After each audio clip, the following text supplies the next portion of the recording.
Welcome to Biopractice webinar on FDA medical device regulation, design controls overview. The presenter for today's webinar is Ms. Sheila Ramaman, RSC founder, SJR Associates. During the presentation, if you have any questions, kindly post your questions in the chat box of your GoToMeeting tool, and the speaker would address those questions during the Q&A session. And now I would like to hand over to the speaker, Sheila Ramaman. Over to you, ma'am. Thank you very much, moderator. Thank you, attendees, for taking the time out of your busy Fridays. Fridays are usually pretty busy. To listen to this webinar, and thank you also for rescheduling from last Friday. If it sounds like I'm talking around something, it's because I am talking around a throat lozenge. I'm recovering from a cold. Hopefully I should be able to get through the webinar with the aid of my throat lozenge. So let's get started. There we go. So our topics today are outlined here on this slide. What is design control? Why is it a requirement, a regulatory requirement? What are those requirements?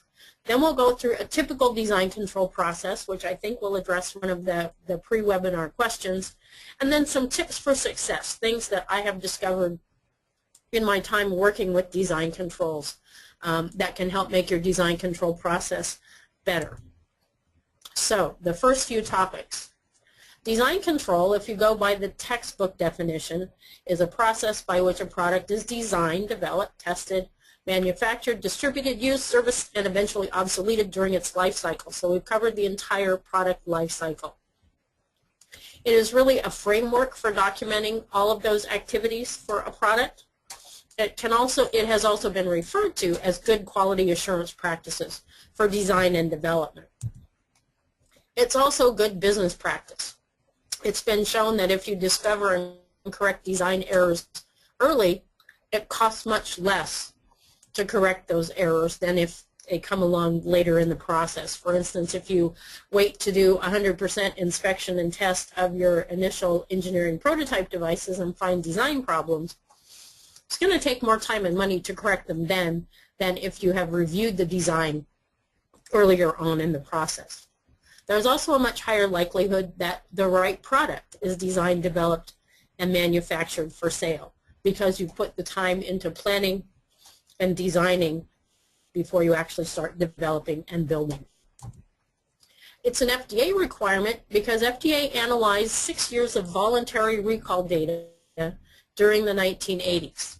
So this is old data, but it was what FDA had at the time. Remember, the medical device amendments were only published in 1976. Before that, there were no GMP complaint or reporting requirements for medical devices.